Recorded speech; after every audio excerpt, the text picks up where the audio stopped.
वो इसलिए क्योंकि इस बार वहां की सीट महिला के लिए आरक्षित थी। अब सवाल ये था कि चुनाव लड़ेगा कौन।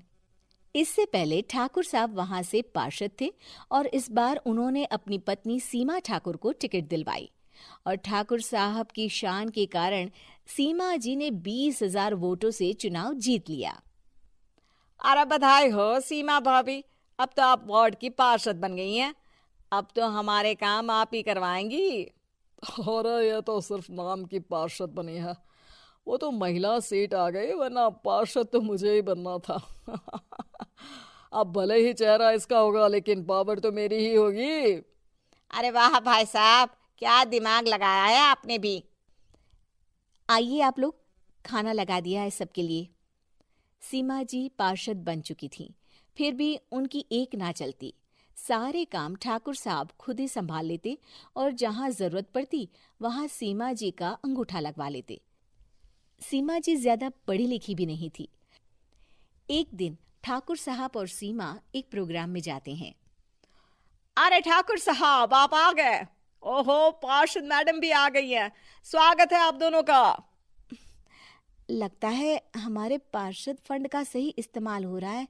चलिए अब उद्घाटन करते हैं। ये लीजिए ठाकुर साहब कैची, आप ही सबसे पहले प्रवेश कीजिए। सब लोग आगे निकल जाते हैं और सीमा जी पार्षद होने के बावजूद भी पीछे खड़ी रह जाती हैं। वो देखती हैं कि वेलकम बोर्ड पर उनका नाम है, लेकिन महिला होने के कारण कोई उनका सम्मान नहीं कर रहा। अगले दिन एक आदमी उनके घर आता है। अरे ठाकुर साहब नमस्कार। कल ना हम नोटिस किए कि हमारा घर तो अवैध है और नगर निगम वाले उसे तोड़ने आ रहे हैं। अरे कुछ कीजिए ना ठाकुर साहब। देखो भाई, मैं तो ज्यादा कुछ कर नहीं सकता, पर अगर तुम सबकी जेब गर्म कर दो तो कुछ हो सकता है। कुल मिलाकर 4 लाख लगेंगे। अरे 4 लाख ठाकुर साहब? अरे भाई, मैं अपने लिए नहीं मांग रहा हूँ। दरोगा है, इंजीनियर बाबू है, बड़े साहब है, सबको देना पड़ता है ना थोड़ा थोड़ा। बोलो है मंजूर? तभी वहां अचानक सीमा जी आ जाती हैं। अरे ये आप क्या कर रहे हैं? पहले इन्हीं लोगों से तो आपने वोट मांगे, अब इनसे ही पैसे ले रहे हो। अरे चुप रहो तुम, तुम्हारा काम है सिर्फ अंगूठा लगाना, तुम वही किया करो। मुझे दूसरे काम तुम मत सिखाओ, समझी? और तुम ना जाओ, अब पैसे लेकर आओ, वरना जेसीबी किसी भी वक्त आती होगी। सब कुछ ऐसे ही चलते रहता है। एक दिन सीमा जी और ठाकुर साहब को एक लोकल मीटिंग में बुलाया जाता है। वहां पर कई और अधिकारी लोग भी मौजूद रहते हैं। अब मैं चाहूंगा कि ठाकुर साहब हमारे बीच 2 शब्द कहें। मेरे प्यारे भाइयों और बहनों, आज मेरा सौभाग्य है कि मैं आप सबकी सेवा दिन रात कर पा रहा हूं। आपने मेरी पत्नी को भारी मतों से जिताया है, इसलिए मैं आप सभी का शुक्रगुजार हूं।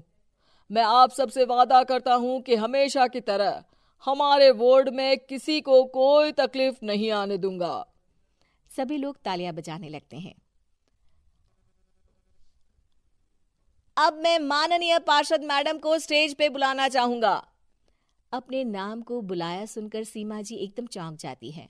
उन्हें बिल्कुल उम्मीद नहीं थी कि इतनी बड़ी जगह उन्हें मंच पर बुलाया जाएगा। जैसे तैसे वो मंच पर चढ़ती हैं। ऊपर जाते ही सीमा जी को सारी पुरानी बातें याद आ जाती हैं कि किस तरह उनके पति उन्हें कभी भी आगे बढ़ने नहीं देते और उनके नाम से गलत काम करते हैं। वो बोलने लगती हैं। मैं आपके वार्ड की पार्षद सीमा हूं।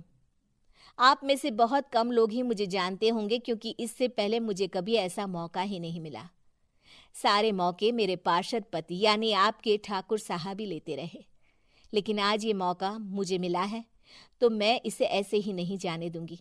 मैं आपको ये बताना चाहती हूँ कि आपके ठाकुर साहब मेरे नाम की आड़ में गैर कानूनी काम करते हैं, जिस पर अंगूठों के निशान मेरे होते थे।